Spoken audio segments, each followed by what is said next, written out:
함께 한번 서로 지난주에 챔피언스 리그보다 못 나오신 분들도 있었는데 오늘도 새벽에 축구를 보다 못 나온 땔감들이 있어요. 장난이고 우리 오랜만에 또 본 친구들도 있는데 우리 함께 한번 서로를 위해서 이렇게 인사해볼까요? 자, 샬롬. 네, 반갑습니다. 오른쪽 왼쪽 좀 인사해 주시고요. 네, 반갑습니다. 그래요.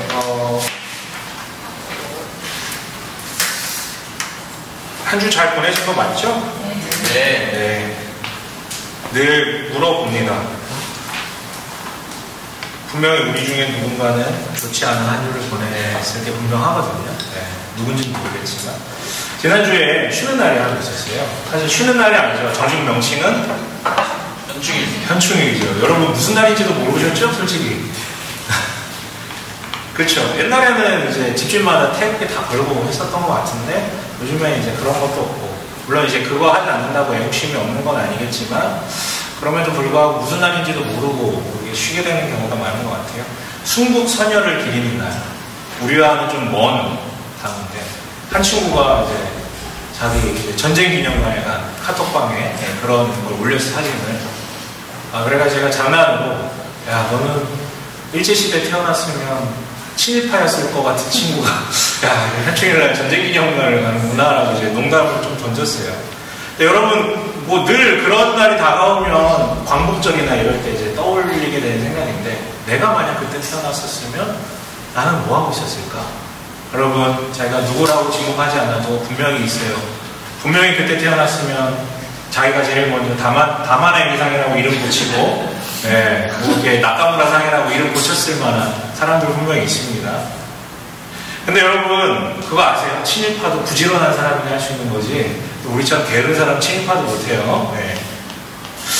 생각해보면 이게 옳고 그름을 떠나서 처음부터 내가 이렇게 살아가겠어, 내 인생은 이렇게 어떤 뜻을 딱 정하고 살아가는 사람이 얼마나 되겠어요. 대부분은 우연의 일환으로 살다가 어떻게 주어진 계기로 인해서 그 직장을 선택하고 그 사람과 결혼하고 뭐라 그래야 될까요? 또 그 목표를 위해서 달려가고.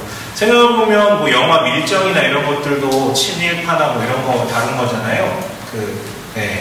근데 그것도 보면은 이제 생각을 하게 돼요. 어떤 사람은 태어나 보니까 독립운동가 집안에서 태어난 거지. 태어나 보니까.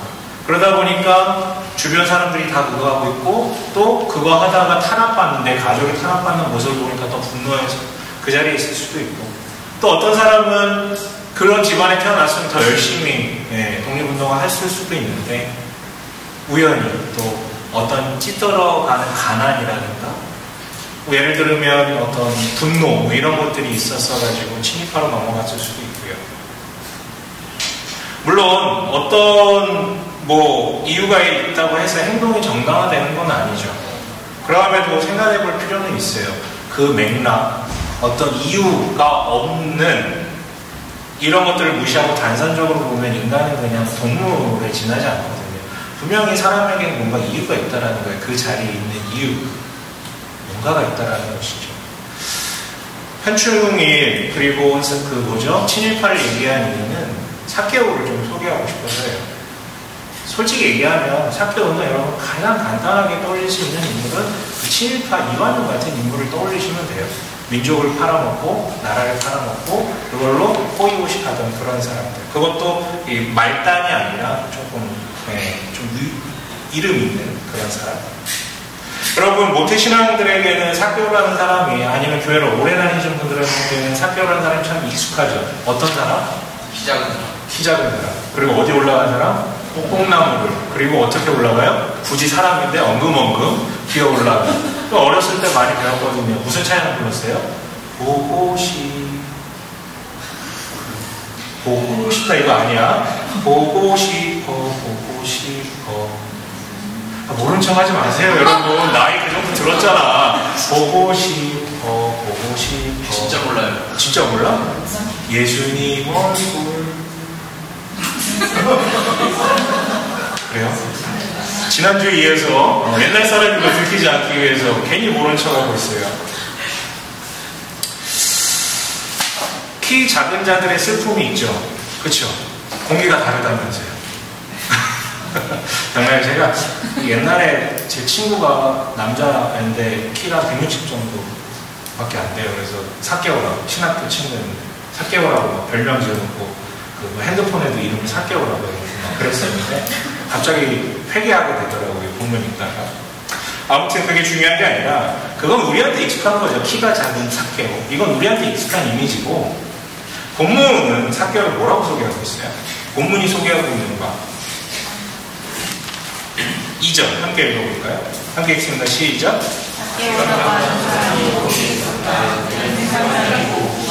이게 성경이 정식으로 소개하는 사케오에 대한 내용이에요.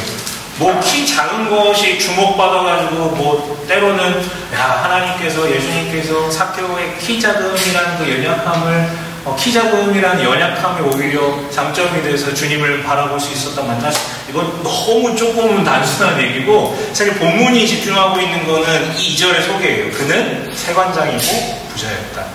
이 두 단어가 그의 정체성을 고스란히 반영하죠. 당시 세금 굽는 구조는 도급제였어요. 하청 주는 거예요.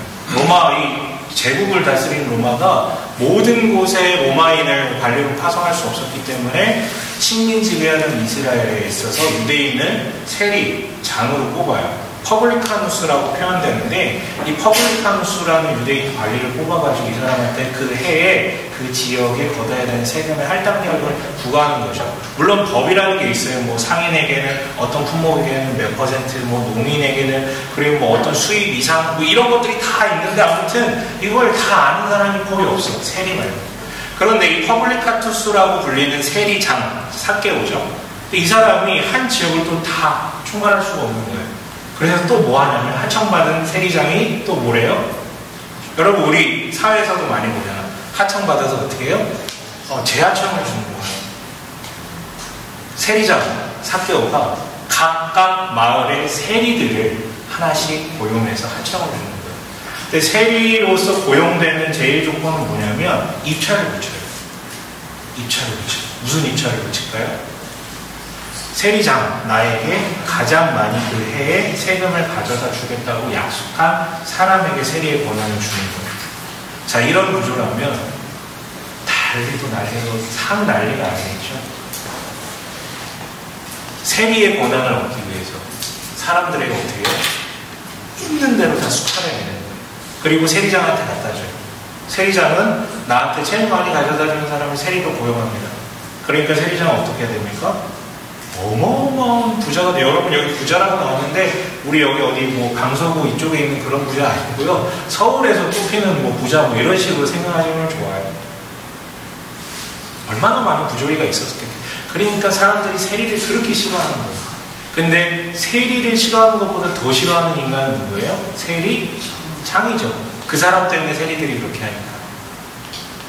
그래서 여러분, 사케오가 오늘 되게 예수님을 만나 확 변하는 사건이 등장하잖아요. 근데 그 이후에 사케오는 등장하지 않아요. 그 전에도 등장하지 않고요. 성경을 찾아봐도. 근데 제가 하나 확신할 수 있는 거는 사케오는 아마 장수했을 거예요. 욕을 진짜 많이 먹었을 거거든. 배 터지게 먹었을 거거든. 진짜 부탁 유발자지. 그래서 키가 작아서 예수님을 볼 수 없었더라라고 기록되어 있지만, 솔직한 말로 암살의 위협 때문에 아마 그 군중 속, 진짜 암살의 위협 때문에 군중 속으로 들어갈 수 없었을 거예요. 당시 이런 부역자들만 쳐다보러 다니던 여신당이 있었었기 때문에. 그런데 대중에게 섞일 수 없는 존재. 그런데 사케오에게 열망이 하나 생긴 거예요. 열망. 무슨 열망이요? 누구를 보고 싶다? 예수를 직접 보고 싶다. 보고 싶다는 건 뭐 그 음성을 듣겠다라는 그런 의미까지 포함되겠죠.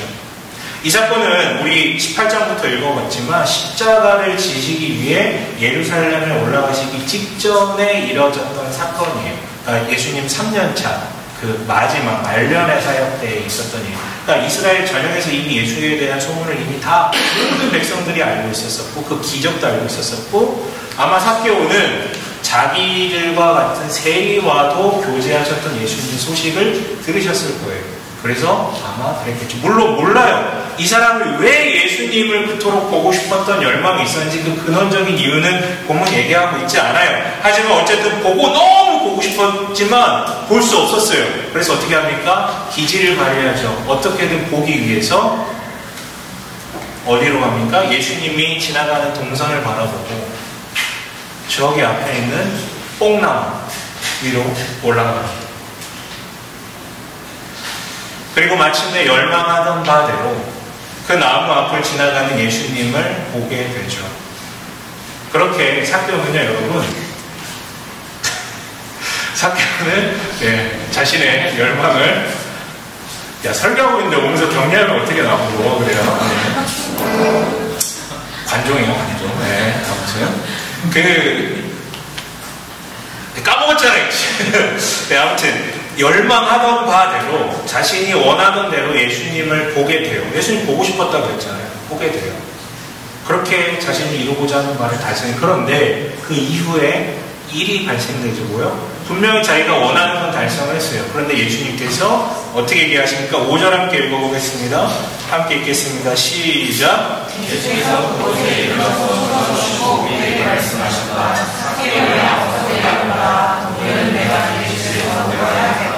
오늘은 내가 너의 집에서 묵어야 하겠다. 일제시대로 다시 돌아가 볼게요. 부역자들이 많았겠죠. 친일파들.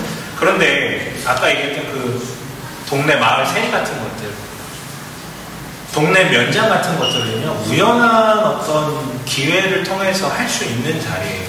우연한. 그렇게 악하지 않아요. 우연한 기회. 그러나 이완용이라는 인물은 우연히 되는 인물이 아니죠. 그렇죠? 엄청난 각고의 노력을 통해서 이루어낸 것이죠. 어떤 사람이든지 간에 그가 세리장이라는 타이틀을 달고 있다면 그는 우연히 그 자리에 있는 인물이 아니에요. 우연히. 어쩌다 그는 어떻게든 목적한 바를 달성해내는 인물인 것이죠. 무슨 수를 써서라도. 그래서 예수에 대해서도 마찬가지예요. 예수를 보고자 하는 열망이 있기 때문에 어떻게든 봐야 됐고, 그래서 앞질러 가서 뽕나무 위에 올라가서라도 예수를 보는 것입니다. 그러나 이것은 이뤄냈지만 그것을 넘어서 예수께서 그를 향해 집에 묵어야겠다라고 말씀하시는 바는 그의 예상, 그의 기대, 그가 원했던 바와는 전혀 달랐던 거예요. 참 많은 의미를 담고 있죠. 집에 묵는다는 건 뭡니까? 그 사람과 대화하겠다. 아니 그걸 넘어서 식탁 교제하겠다. 아니 그걸 넘어서 그 집에서 하루 자겠다라는 얘기거든요. 사이비장 삭개오는 부정한 자의 끝판왕이었어요. 그런데 이러한 삭개오에 대해서 공개적으로 수용하겠다를 넘어서 예수님께서 그의 집에서 함께 묵으심을 통해서 내가 삭개오와 같은 자가 되겠다라는 선언이셨어요. 여러분, 예수를 보는 것은 그가 이루어낸 것인지를 모르겠지만 집에 묵는다는 건 삭개오가 이룬 것도 아니고 이룰 수도 없는 내용이죠. 어쩌면 이게 우리를 대하시는 하나님의 방법 아닐까요? 우리가 이룰 수 있는 바가 있어요. 예수를 믿으면서. 하지만 늘 그분은 우리가 이룰 수 없고 이룰 것을 기대할 수가 없는 바를 인도하시고 이루신다라는 것. 그런데 예수님이 이런 충격적인 반응 앞에 삭개오 역시 여러분 굉장히 충격적인 고백을 해요. 8절 읽어보겠습니다. 함께 읽습니다. 시작. 삭개오가 일어서서 주님께 말하였다. 주님 보십시오. 내 소유의 절반을 다른 사람에게 주겠습니다. 또 내가 너에게서 반대로 빼앗은 것이 있으면 내게로 하여 반환하겠습니다. 여러분, 그 당시 살아가는 어떤 인생들 중에도 이와 같이 살아가는 사람은 없었어요. 가장 위대한 바리새인들, 율법을 잘 지키고 구제를 하는 사람들, 이렇게 사는 사람은 없었어요. 당시에 엄청나게 폭탄 같은 바람이었어요. 그런데 여기에 예수님께서 이렇게 대답하십니다. 9절 함께 읽어봅니다. 시작. 주께서 내게 말씀하셨다. 오늘 구원이 이 집에 이르렀다. 이 사람도 아브라함의 자손이다. 구원이 이 집에 이르렀다. 이 사람도 아브라함의 자손이다. 어쩌면 바울이라는 사람, 사울의 회심과 더불어 이 삭개오의 회심은 가장 극적이면서도 가장 교과서적인 회심을 다루고 있는 장면이거든요. 그러나 우리는 이 삭개오의 회심을 기쁨으로 바라볼 수 있지만 그 자리에 있었던 사람들은 난리도 아니죠. 7절에서부터 얘기하잖아요. 사람들이 어떻게 했더라고요? 수군거렸더라. 그 사람과 대화하면서부터 우선 수군거렸어요. 구절의 선포 이후에 사람들이 어떻게 반응했는지는 지면을 짧게 하고자 아마 기록을 안 한 것 같지만 아마 난리도 아니었겠죠. 난리도 아니었겠죠. 의문이 가지 않으세요? 받아주는 거 그러할 수 있어요. 그렇지만 너무 쉽게 구원을 선포하는 건 아닌가. 값싼 구원이라고 그러죠. 값싼 구원. 사람들이 기독교에 대해 부정적인 인식을 갖는 이유 중에 하나잖아요. 이 얘기 몇 주 전에도 한번 했던 것 같아요. 너무 쉽게 죄인을 악인을 받아주는 것 같아요. 물론 여러분 자신의 사회적 이미지를 고취시키기 위해 악의적으로 성경을 띄고 하나님을 악용하는 이들도 있을 거예요. 근데 그거는 우리가 심판할 게 아니라 하나님이 알아서 심판하실 거고요.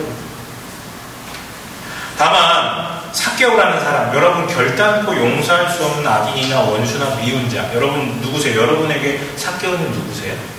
여러분 주변에 있지 않으세요? 혹시 정말 쳐 죽여버리고, 만약에 법이 없다면 쳐 죽여버리고 싶은 사람. 네. 쳐 죽여버리고 싶은 사람. 저는 아니죠. 내는 아니지요. 주님 전에 내는 아니지요. 네.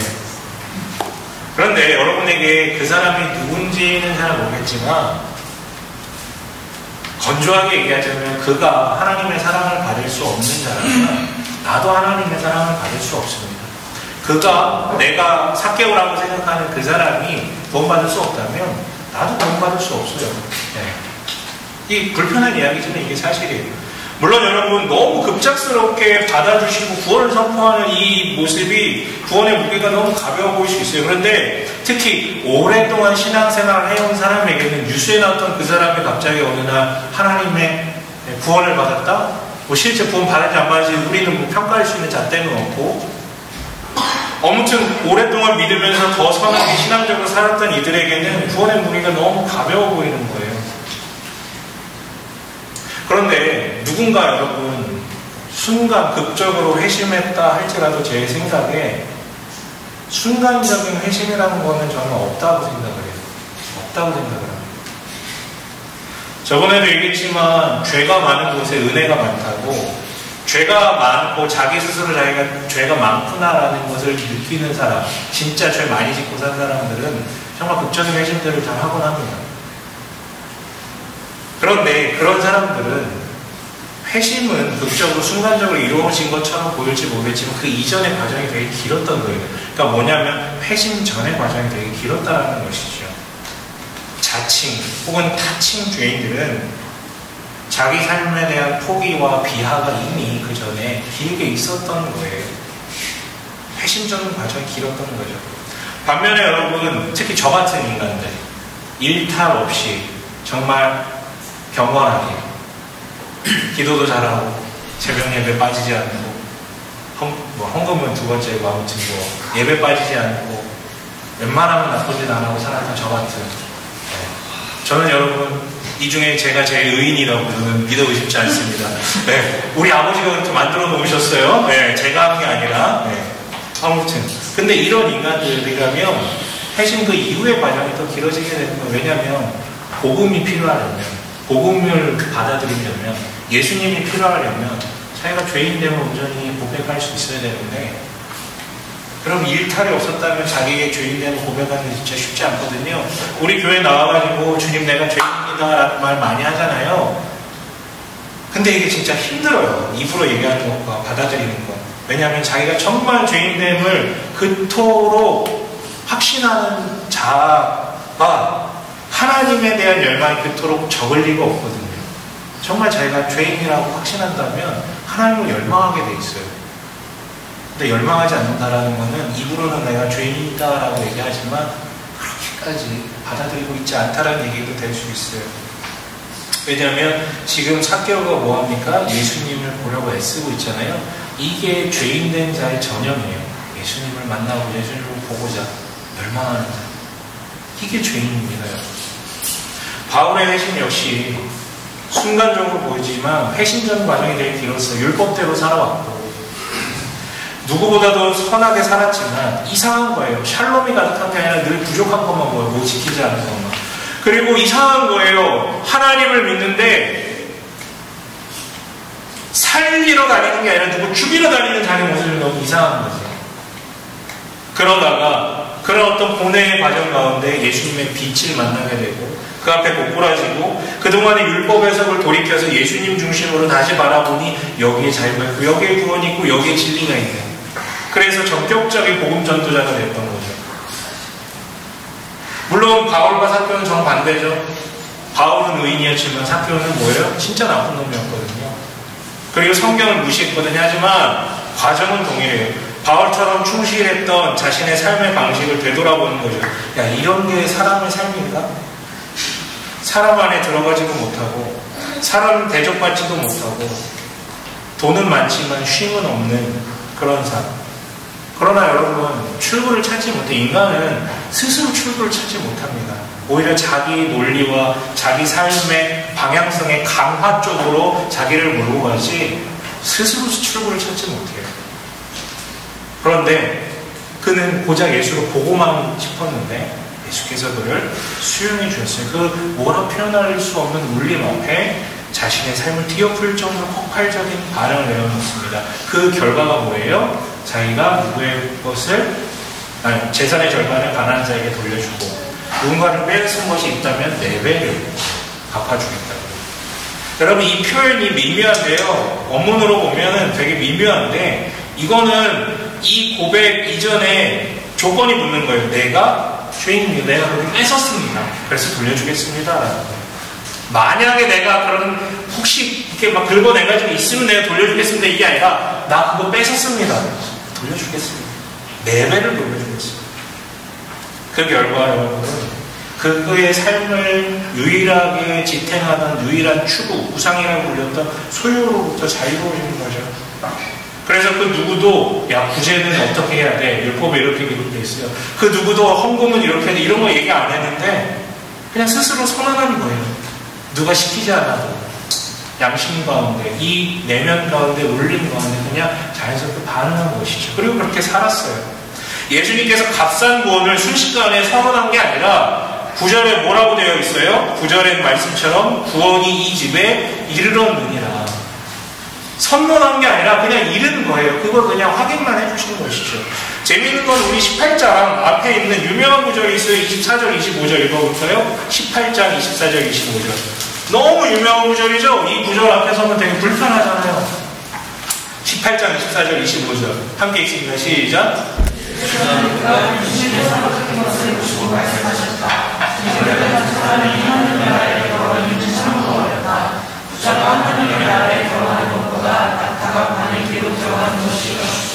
이게 뭔가요? 이 얘기하고 바로 뒤에 19장에서 부자였던 세리장 삭개오에게 구원이 임했다고. 호떡이 막 뒤집어? 막 뒤집나? 물론 여러분 24절, 25절 읽다가 뭐 불편하실 필요는 없어요. 제가 알기로 이 중에는 부자 없어요. 네.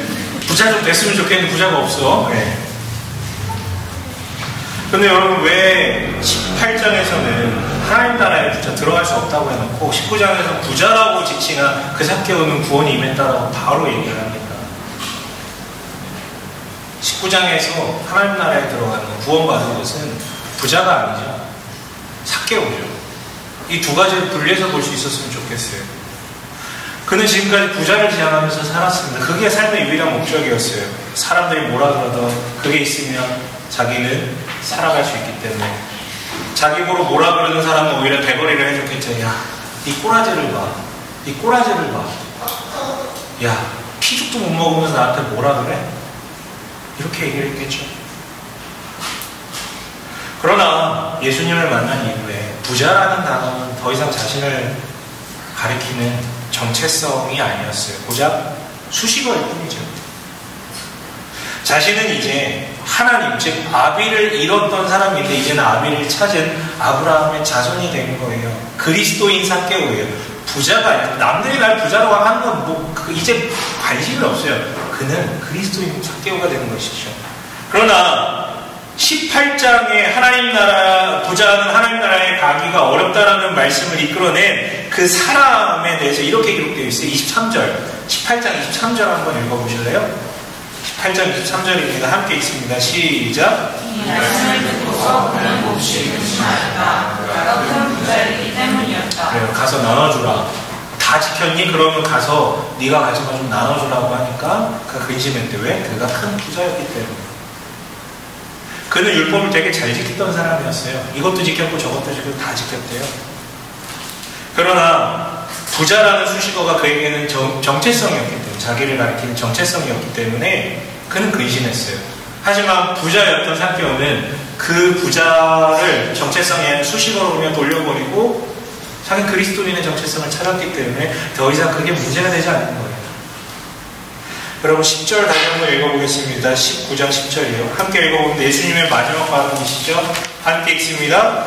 인자는 잃은 것을 찾아 구원하러 갔다. 그래요 여러분. 인자는 잃은 것을 찾아 구원하러 갔다. 그럼 예수님께서는 그 어떤 자도 만나시죠. 여러분 이거 진짜 믿나요? 진짜 믿나요? 진짜 믿습니까? 어떤 자도 만나주시고 어떤 자도 받아주신다. 만약에 그게 성립이 안 되면 나도 구원받을 수 없다라고요. 예수님께서 그 어떤 자도 만나시고 복음을 전하세요. 그를 가리키는 수식어가 뭔지 관계없어요. 땡땡땡땡 누구? 앞에 붙은 건 전혀 주님께 관심 없어요. 인간에게는 그게 관심이 될지 몰라도 주님께는 그게 관심이 되지 않아요. 선한 부자도 만나셨고 악한 부자도 만나셨고 바리새인도 만나시고 세리도 만나세요. 읽지는 않았지만 18장 마지막에 등장하는 눈먼 거지도 만나셨고 건강하게 눈 뜨고 있는 부자도 만나셨어요. 그건 다 수식어니까. 여러분 스스로 자기를 어떻게 보든 사람이 어떻게 보든 사회가 뭐라고 평가하건 선하건 악하건 누군지 관심이 없어요. 다만 중요한 것은 그가 잃은 자일 때 그리고 잃은 자 앞에 주님께서 분명히 나타나셨을 때 그걸 받아들이면 구원된다는 것이죠. 잃은 자라면 본인이 정말 잃은 자, 즉 찾아오시는 예수님 앞에 죄인됨을 인정하고 영접한다면 회심이 일어나고 회심한 자 아래는 그 아래는 성령 하나님께서 함께 하시면서 그에게 어떻게 나아가야 될 방향에 대해서 끊임없이 말씀해 주세요.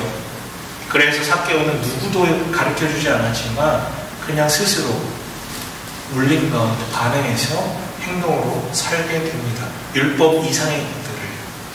여러분 어떤 도전이 생기세요? 삭개오 이야기를 들으시면서.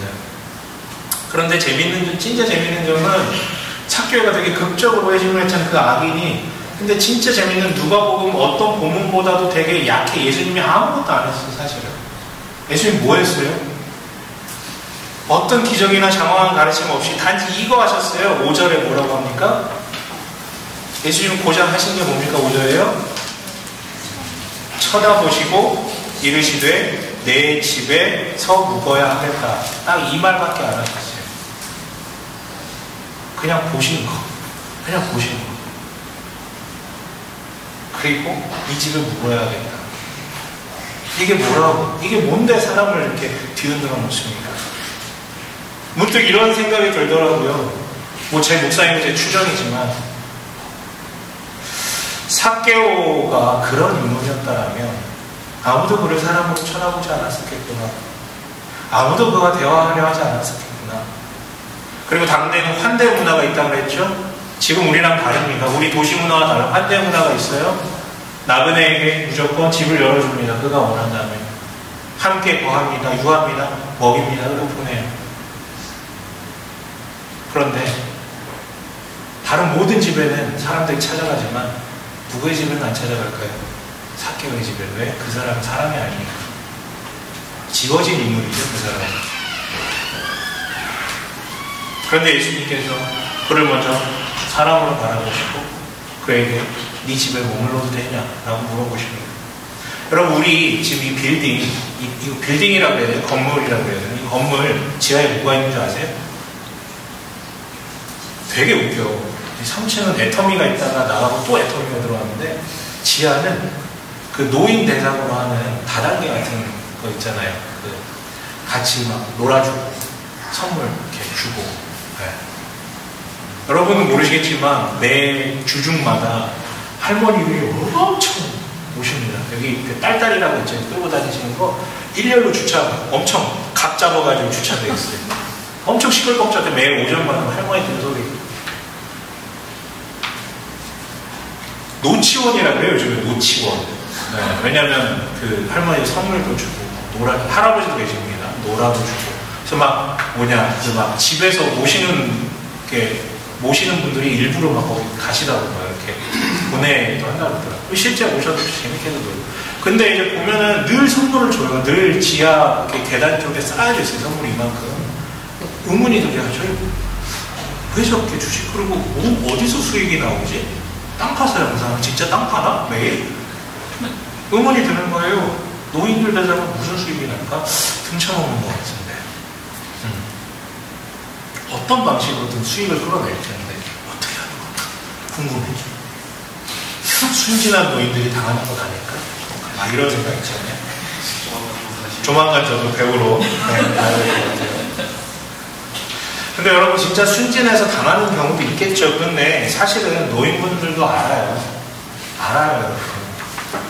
세상에 공짜가 어디 있어요? 알아요. 아는 대로 가는 거예요. 아는 대로. 왜 가요? 왜 갑니까? 아는데 왜 갑니까? 우리 사회는 더 이상 생산성이 없다고. 꼰대질만 한다. 외면해버린 존재들이 노인이잖아요, 어떻게 보면. 근데 거기는 사람 대접해주거든. 놀아주고, 웃어주고. 그리고 또 같이 놀 수 있는, 또 연대할 수 있는 사람들이 몰려들고. 근데 가는 거예요. 몰라도 가는 게 아니라 알아도 가는 거예요. 고맙고 무기력한 사람들 사람 대접해주거든요. 살면서 뭐 제가 오래 살지는 않았지만 나만큼 산 사람들 있죠. 오래 살지는 않았지만 가장 후회되는 것, 앞으로도 후회를 많이 하겠죠. 뭐냐면 직접 겪어보지 않고 누군가에게 전해 들은 얘기로 어떤 한 사람을 너무 쉽게 판단하는 것. 근데 제 그런 사람들은 그럼 그냥 그거 듣고 저놈은 그런 놈이구나. 그리고 내 눈으로 본 외적 조건들만 가지고 그냥 너무 쉽게 속단해버리는 것. 그리고 멀리하는 것. 좋은 사람일 수 있는데 내 관계가 풍성해질 수도 있는데 참 이거는 뭐 신앙이 있건 없건 가장 아쉬운 지점들 중에 하나죠. 인생을 살아가면서 누가 봐도 나쁜 짓들이 있어요. 네, 누가 봐도 나쁜 짓들. 불의하게 착취하거나 가해를 하거나 통념을 넘어서는 굉장히 무리한, 불리한, 불법적인 일탈들. 근데 그런 건 여러분 우리가 판단 안 해도 사회가 알아서 판단해줘요. 하지만 평범한 우리에게서 가장 큰 죄악은 어쩌면 이런 것 아닐까요? 이미 하나님 나라의 백성일 수도 있는 그 사람을 내가 사랑하는 존재로 보는 것, 아니 앞으로 하나님 나라의 백성이 될 수도 있는 그 사람을 내가 너무 쉽게 하나님 나라의 백성이 아니라고, 안 될 거라고, 저놈은 아니라고, 사람으로 대하지 않는 그런 것.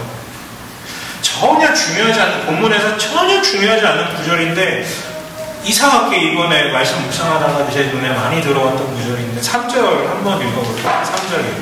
3절 함께 읽겠습니다. 시작.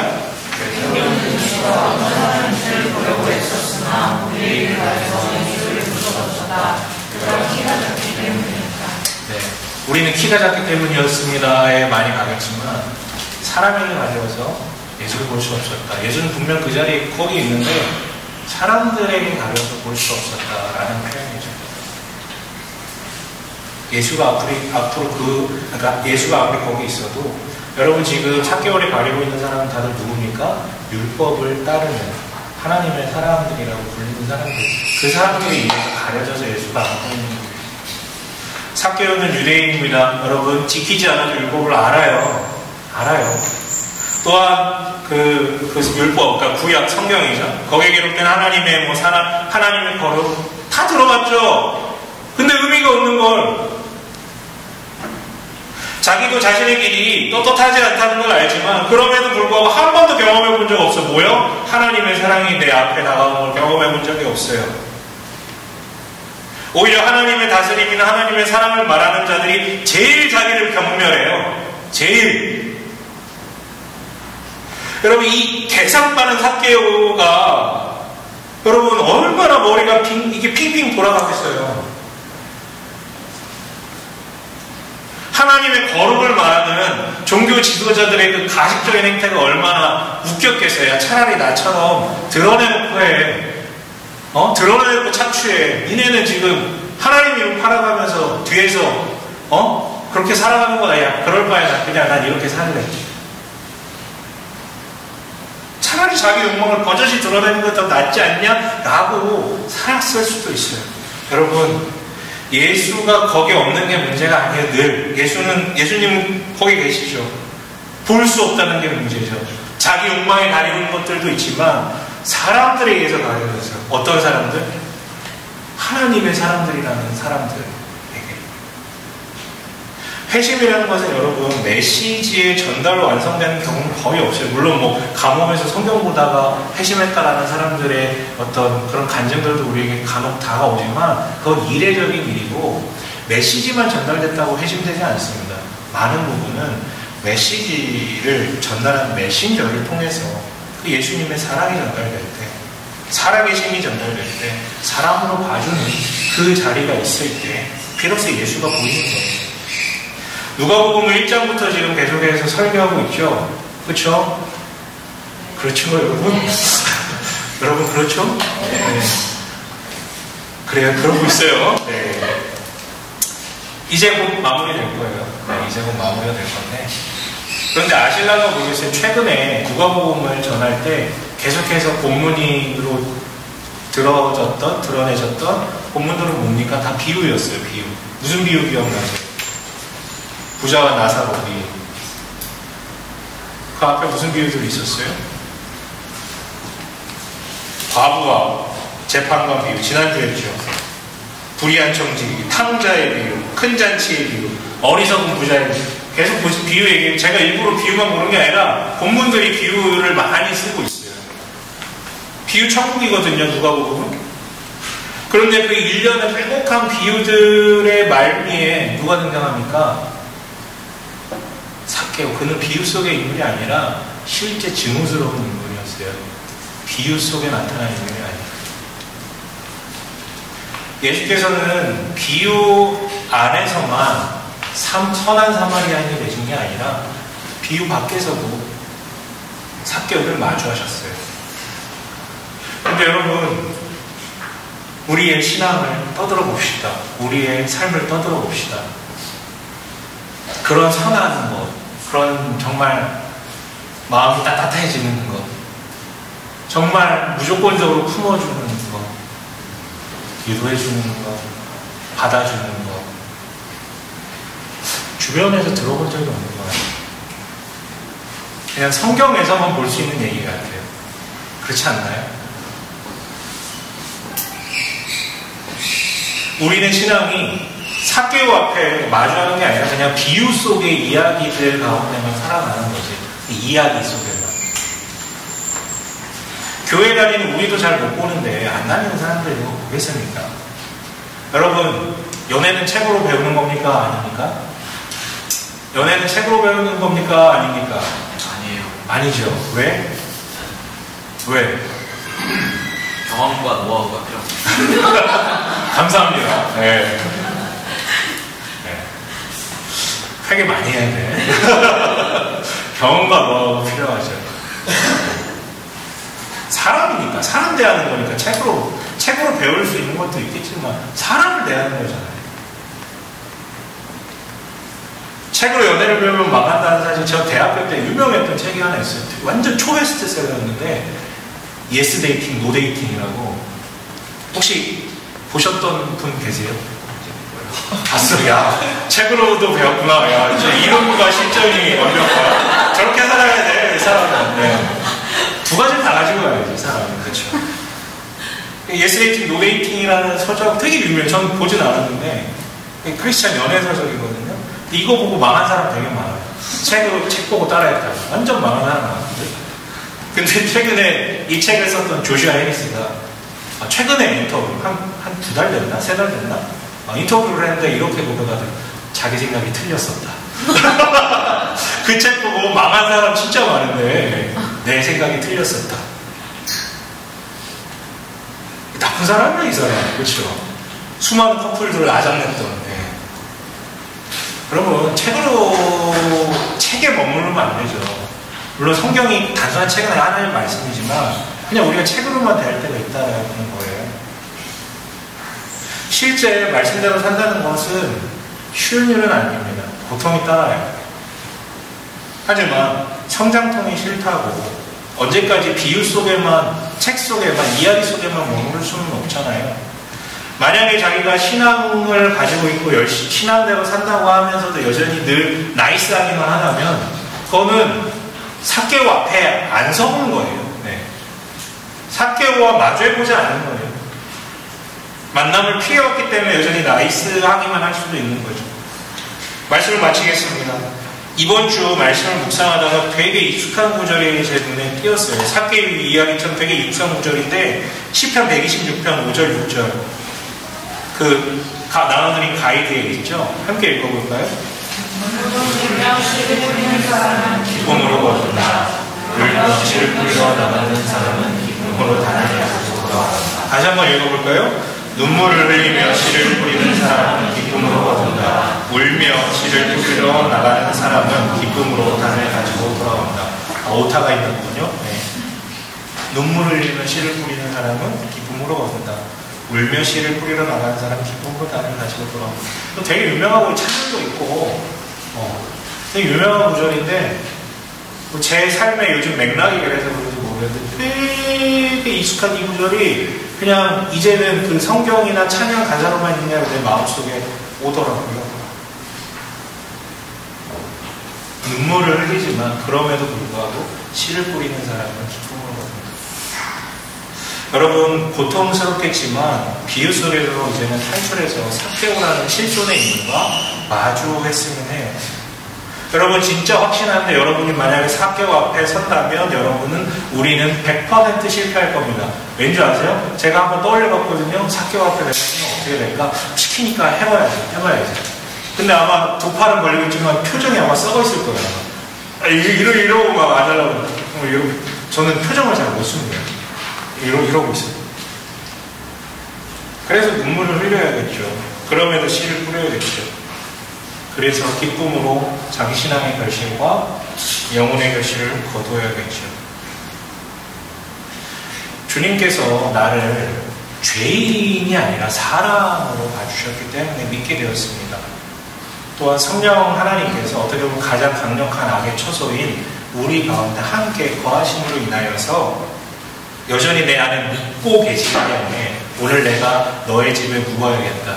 성령 하나님께서 우리 가운데 묵고 계시기 때문에 그래도 오늘 내가 하나님을 떠올리며 그 이름을 부를 수 있어요. 그를 아버지라고 부를 수 있는 것이죠. 그럼 그 예수님을 보십시다. 나 때문에 예수님이 가려지는 것이 아니라 나를 통해 예수를 나도 보고 다른 사람도 보는 귀한 역사가 일어나는 그런 귀한 일들이 일어나기를 주님의 이름으로 축원합니다.